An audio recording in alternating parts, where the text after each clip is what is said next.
नमस्कार, सुलगता सवाल देख रहे हैं पर मैं हूं आपके साथ दिव्या सिंह। झूठ पर झूठ, झूठ पर झूठ। अब कांग्रेस के लिए झूठ बोलना आम बात हो गई है। अपने किए गए कर्म कांडों का ठिकरा किसी दूसरे पर फोड़ दो और खुद बचकर निकल जाओ। अब कांग्रेस की आदत में ये शुमार हो गया है।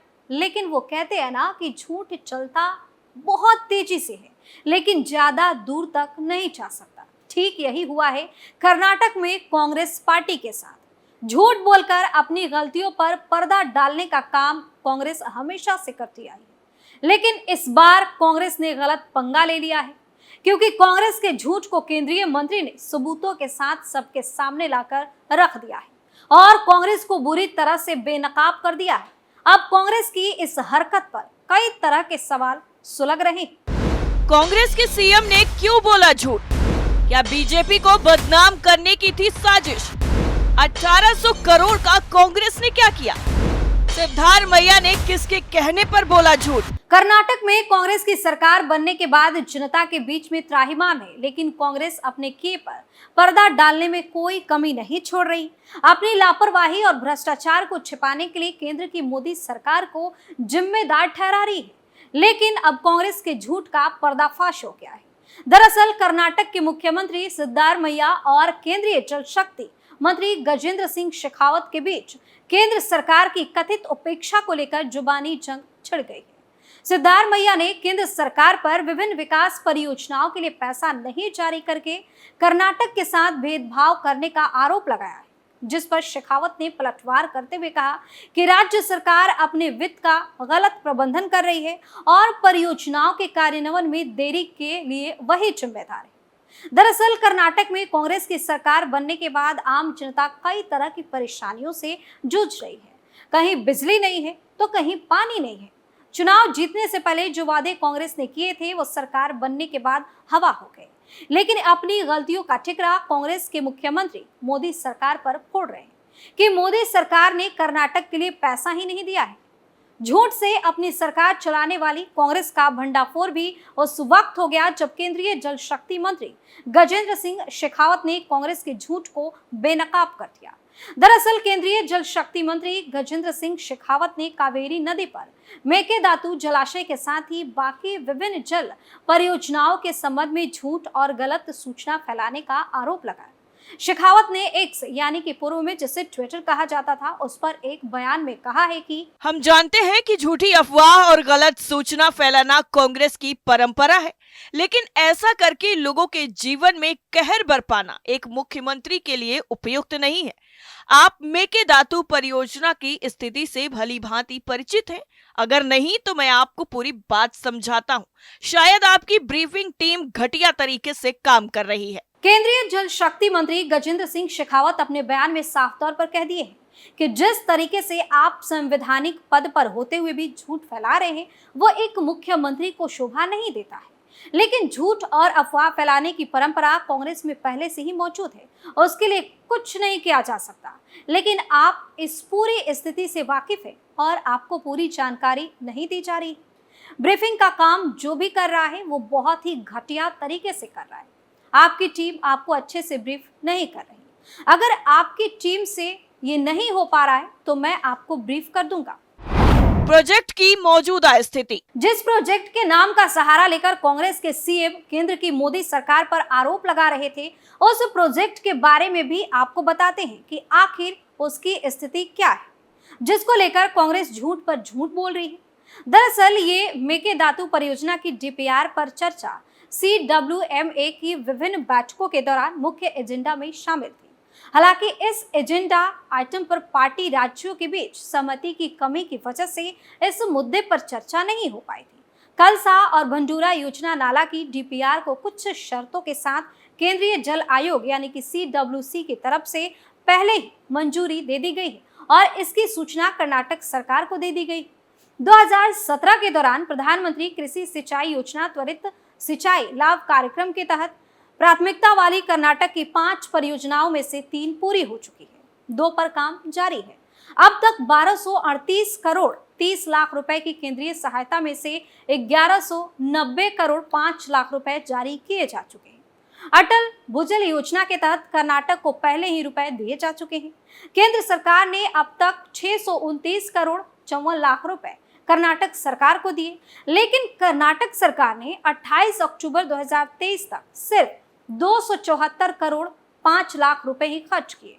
तो सवाल उठता है कि आखिर बाकी का बचा हुआ पैसा कांग्रेस की कर्नाटक सरकार ने कहां खत्म कर दिया और ठिकरा मोदी सरकार पर क्यों फोड़ रहे हैं?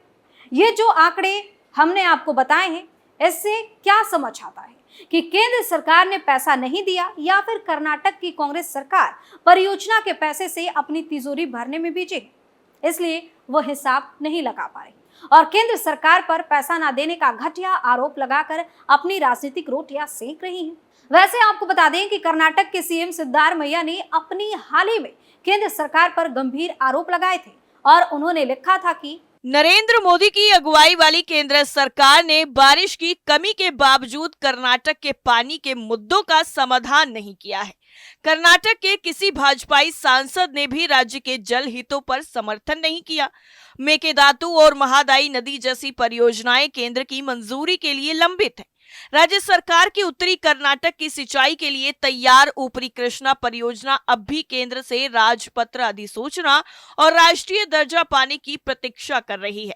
प्रिय प्रधानमंत्री, क्या आप कन्नडियाओं को और अधिक प्यासा रखना चाहते हैं? केंद्र की मोदी सरकार पर गंभीर आरोप लगाते हुए कर्नाटक के मुख्यमंत्री ने ट्वीट किया और साफ साफ लफ्जों में कहा कि प्रधानमंत्री जी, आप कब तक कन्नडिगाओं को और ज्यादा प्यासा रखना चाहते हैं? इतना ही नहीं, उन्होंने हैशटैग कर्नाटक के लिए प्रेम क्यों नहीं और हैशटैग मोदी जवाब दो का भी इस्तेमाल किया। बता दें कि सिद्धारमैया और शेखावत के बीच की जुबानी जंग कर्नाटक में कांग्रेस और भाजपा के बीच चल रही बड़ी राजनीतिक लड़ाई का एक हिस्सा है। अगले साल के लोकसभा चुनाव में इन्हीं दोनों पार्टियों के बीच कर्नाटक में मुख्य लड़ाई है, लेकिन लोकसभा चुनाव को अभी भी वक्त बचा है। ऐसे में कर्नाटक सरकार के कुछ और झूठ आपके सामने बेनकाब करते हैं, जो ये बताते हैं कि कर्नाटक में अपनी सरकार की खामियों को कांग्रेस किस तरह से छिपाने का काम कर रही है। दरअसल अभी हाल ही में एक खबर सामने आई थी कि कर्नाटक में जिन्स के दूसरे सबसे बड़े हल बेलारी में बिजली का घनघोर संकट है, जिसकी वजह से काम पर काफी ज्यादा असर पड़ रहा है। दरअसल रिपोर्ट में कहा गया कि किसी भी उद्योग को चलाने के लिए सबसे जरूरी चीज होती है बिजली। अगर बिजली नहीं है तो फिर कुछ काम नहीं होता। बेलारी में जो जिन्स उद्योग है, वहां रोजाना 6 से 8 घंटे की बिजली कटौती हो रही है। उसके अलावा लोड शेडिंग भी जबरदस्त चल रही है। इसकी वजह से जिन्स उद्योग पर ताले लगने की नौबत आ गई है। बिजली कटौती की वजह से जिन्स कम बन रही है, इसलिए वहां के श्रमिकों को अस्थायी वेतन नहीं होता। उनका पेमेंट प्रति जिन्स के हिसाब से मिलता है। ऐसे में कम बिजली से कम जिन्स बन रही है, जिस वजह से उनकी कमाई भी कम हो रही है और लेबर दूसरे कामों को पकड़ रहे हैं जहां उन्हें ठीक से कमाई नहीं हो रही। इसकी वजह से जिन्स उद्योग में लेबर भी कम होने लगे हैं। लेबर नहीं होगी तो काम नहीं होगा, काम नहीं होगा तो ऑर्डर तैयार नहीं होंगे, जिस वजह से कमाई भी कम होगी। यानी एक गलत नीति के कई साइड इफेक्ट्स। ऐसा बताया जा रहा है कि कर्नाटक के शहरों में सरकार की मुफ्त बिजली योजना को चलाने के लिए शहरों और गांवों में बिजली सप्लाई कम दी जा रही है। इनका प्रभाव ग्रामीण इलाकों, छोटे शहरों में उद्योग पर पड़ रहा है। गोवा, महाराष्ट्र की सीमा वाले क्षेत्रों में इसी वजह से सैकड़ों छोटे मोटे उद्योग कर्नाटक छोड़कर उन राज्यों में चले गए हैं। आने वाले समय में बाकी हजारों काम धंधे भी चले जाएंगे। अब सोचिए, सीमावर्ती इलाकों में कितना बड़ा पलायन हो सकता है। जिन लोगों की नौकरियां कर्नाटक में है, उन्हें या तो कोई और काम ढूंढना पड़ेगा या गोवा या फिर महाराष्ट्र जाना पड़ेगा। बिजली कटौती और गलत नीतियों की वजह से कर्नाटक को हर साल कई हजारों करोड़ का नुकसान होना तय है। कर्नाटक, जो कभी बिजली सरप्लस राज्य रहा करता था, आज राजस्थान और उत्तर प्रदेश से बिजली खरीद रहा है और उसी बिजली को मुफ्त में बांटा भी जा रहा है। इससे अंदाजा लगा सकते हैं कि कैसे बेवकूफी भरी योजनाओं, वित्तीय अनुशासन की कमी की वजह से किसी भी प्रदेश या देश की अर्थव्यवस्था बर्बाद हो सकती है। और अर्थव्यवस्था जब बर्बाद होती है तो जनता बदहाल होती है। लेकिन इन सबको इग्नोर करके एक परियोजना का नाम लेकर सारी परेशानियों का ठीकरा कांग्रेस बीजेपी पर फोड़ना चाहती है। अब कांग्रेस के झूठ का दूध और पानी का पानी हो गया है और जनता के सामने पूरा सच आ गया है कि मोदी सरकार तो पैसा दे रही है, लेकिन कांग्रेस सरकार उस पैसे से अपना बैंक बैलेंस मजबूत कर रही है। सुलगता सवाल में आज के लिए इतना ही। बाकी खबरों के लिए देखते रहिए कैपिटल टीवी। नमस्कार।